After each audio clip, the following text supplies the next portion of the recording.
All right, we're going to go over the Algebra 2 Unit 1 test review. I would suggest you try some of the questions first and then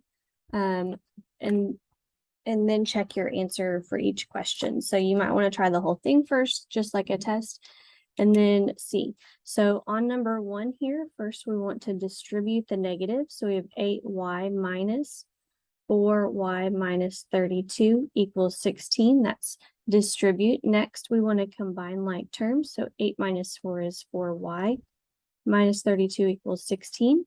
Now we want to add our number. You can follow your 5-finger equations. So 4y equals 16 plus 32 is 48. And then we'll divide by 4.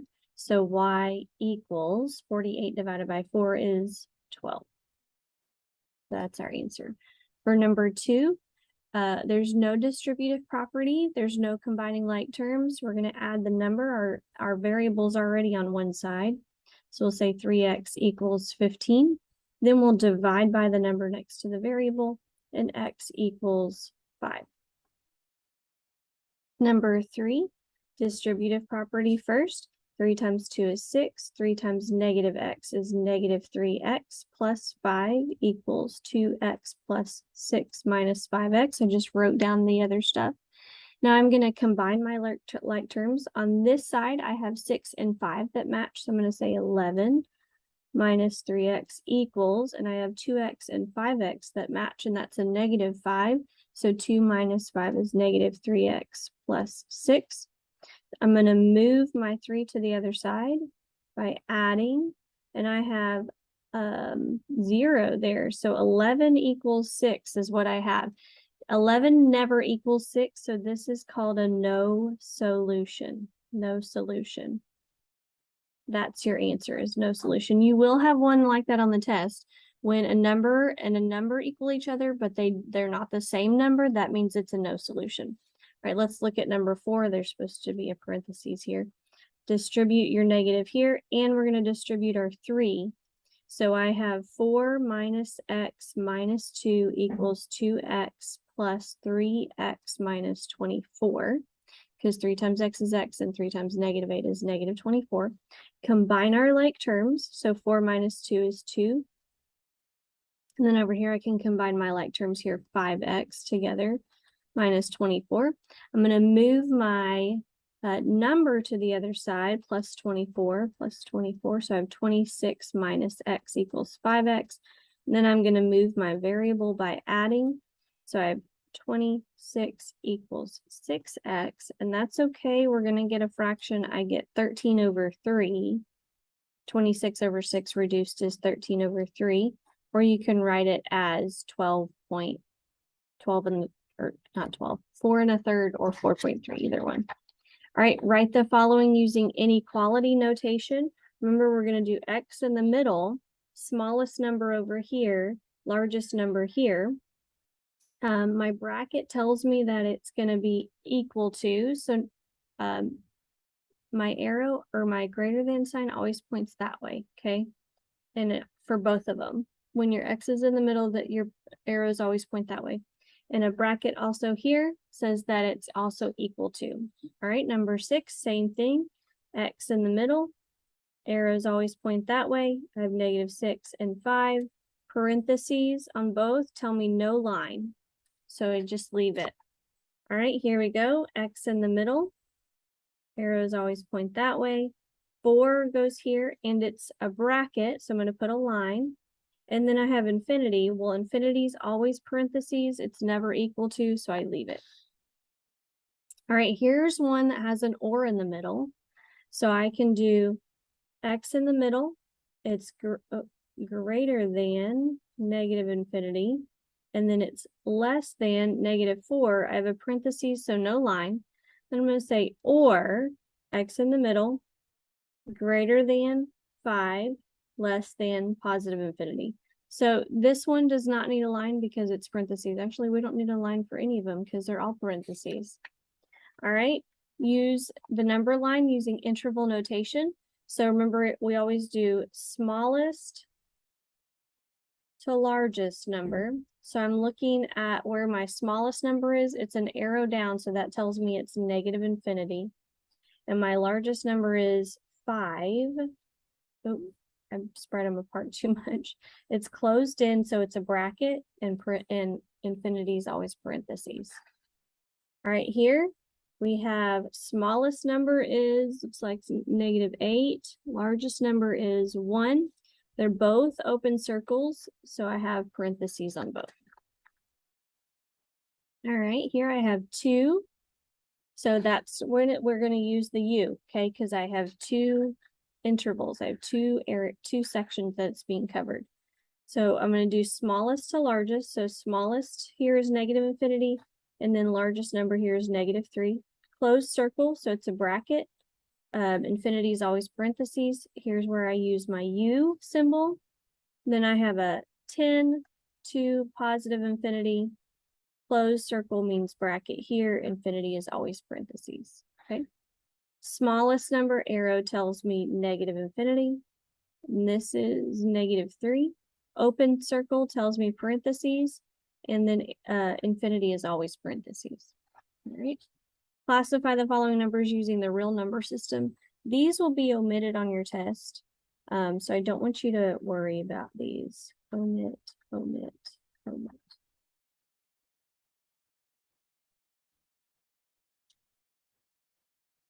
All right, let's do the back. Write the domain of the graph in interval notation. So domain is farthest to left to farthest right. So smallest x value to largest x value. So smallest x value, it looks like it's going to be this one, -7. And then it goes to this one, +7. So this one's closed. So it's going to be a bracket, and this one is open. So it'll be a parentheses. And then it says, write the domain of the graph in inequality notation. X goes in the middle. Smallest number out here, largest number out here. Arrows always point this way.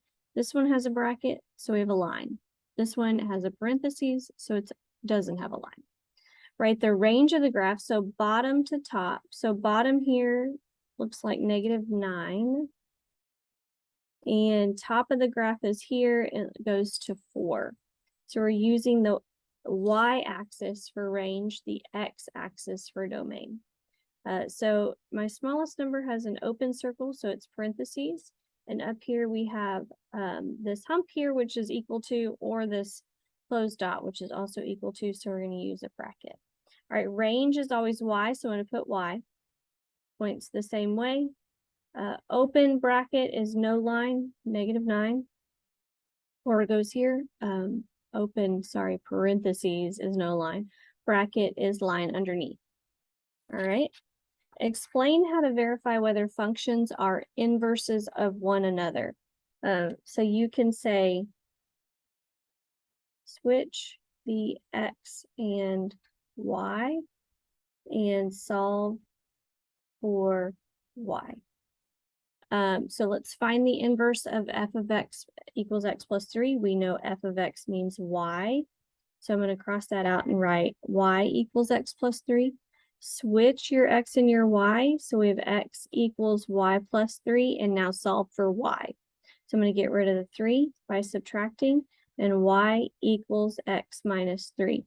There's no number next to y, so I don't have to do any dividing on that one.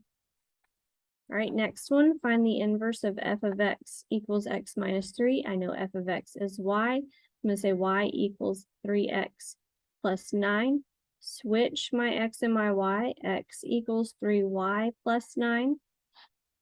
Subtract 9 first, so we have x minus 9 equals 3y. And then divide everything by that 3. I'm running out of room, so I'm going to move over here. X over 3, we know that that's the same as 1/3 x, right? 9 divided by 3 is -3. And then those cancel, so I have a y on this side, and we're done there. All right, so it says determine whether the functions are inverses of one another. So I'm going to grab this one here on the bottom, y equals -2x plus 9. Find the inverse and see if it matches this equation. So I'm going to switch my x and my y.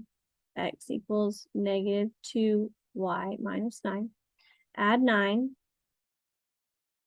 So I have x plus 9 equals negative 2y, and divide by negative 2.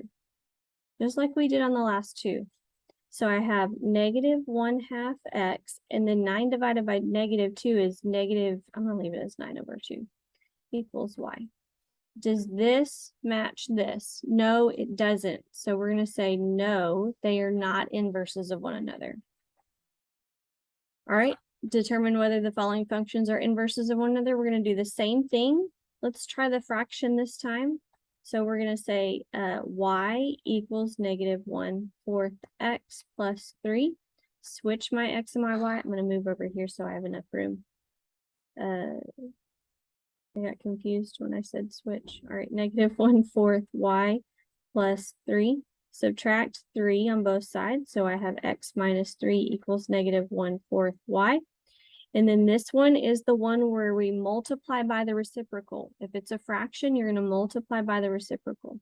So it's 4/1 or just 4. Multiply by 4. So this one gets multiplied to both. So we have negative 4x plus 12 equals y. Do they match? They sure do. So we're going to say yes. All right, let's look at 26. Does the graph below show a pair of inverse functions, y or y not? So I'm going to do my table like we learned. So let's do this line first. I have 2 points here, here, and here. 1 and 3, and 0 and 1. Then I'm going to look at this line. I have 1, 0, and 3, 1. So are they flip-flopped? Or do the x and y values flip? Yes, they do. So I'm going to say yes, they are. All right, our last page here is our parent functions. So let's name the parent functions and then we'll do the equation. Notice that on your test, you will have a bank at the bottom to use. So this first one is quadratic. And its parent function is y equals x squared. This parent function is our logarithmic. And its parent function is log, let's see if it's down here. It's just log of x, like that. Notice the difference between these. This one starts at the origin. This one goes all the way down. This one is our square root function, and it looks like the square root of x. You can kind of tell it looks like a square root on the graph. All right, this one is exponential. And it looks like 2 to the x power down here. And this parent function, this one's linear. We know that one. And the parent function is y equals x. Oh, I haven't been putting my y equals, sorry. Y equals, y equals. Then this parent function is rational. And it looks like y equals 1 divided by x. And then this parent function is absolute value. I don't have enough room. And its parent function is y equals the absolute value of x. And then this one is the cube root. And its parent function is y equals cube root of x, little 3. And then this one is our constant parent function, constant. And its parent function is y equals 0. Oh, notice down here it should say f of x. Whoops. That's okay. F of x and y are the same.